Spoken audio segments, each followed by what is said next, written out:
Hey,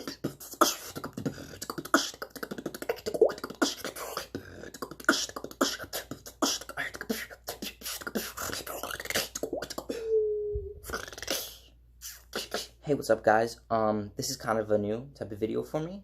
I've wanted to make a tutorial for a while, but I've never really known what sound I wanted to try and teach. There's lots of tutorials for a bunch of other sounds. I kind of didn't want to do the same thing that everyone else was doing. So I kind of just want to teach the sounds that I get asked about the most when I'm like jamming on Discord and stuff like that. And by far, the two sounds I get asked about the most is my high bass, my outward high bass sound, and my K snare, my outward K snare,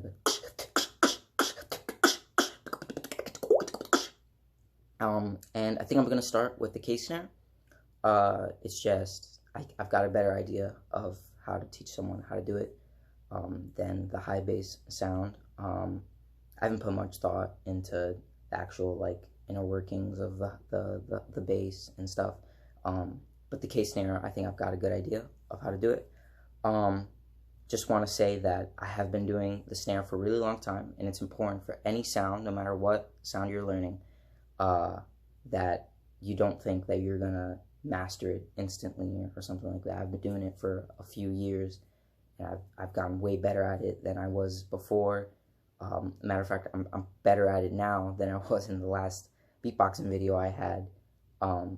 So you just remember, you start small, and you're gonna get better the more you use the sound. And you could learn quicker than me or slower, but just don't expect to master the sound like day one or something.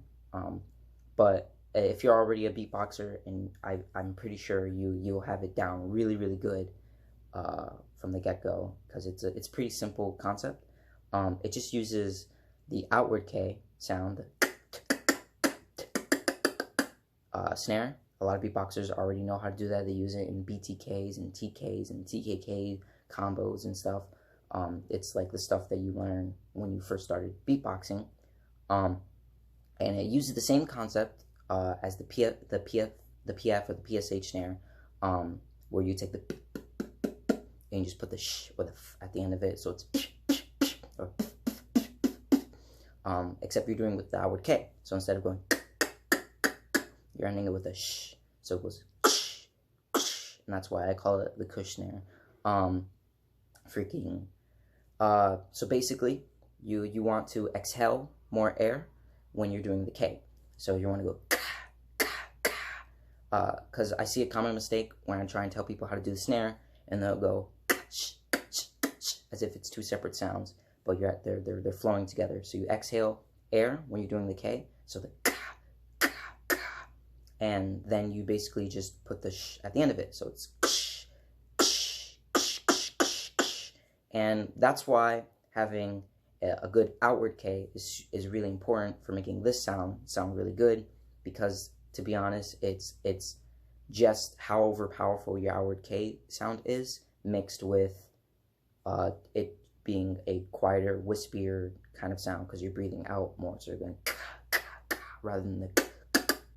So if you have a really powerful outward K snare, it's going to make it sound a lot better, because it's the beginning of, it's pretty much like 90% of the sound.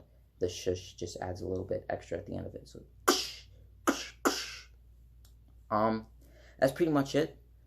Just work. I would recommend working on your outward K to start off with, getting that sounding good if you don't already have a good outward K. And if you do, then basically just exhale more air, and then just put the sh sound at the end of it, or like more like fused into it. So and then once you've got that, focus on getting it sharper and cleaner.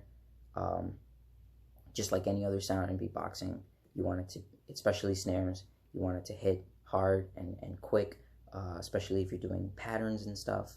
You don't want the K snare to always be like a, you want it nice and quick snare. So yeah, that's pretty much all I can teach about the K snare. I mean, there's combos and stuff, but my technicality isn't the best in the world. I pretty much just do BTBs, TKs, and all the other stuff I was just talking about. It's just mixing all of them together, and then just putting the K snare at the end usually. So yeah, there's my tutorial for the Kush snare. I hope it helps some of you guys.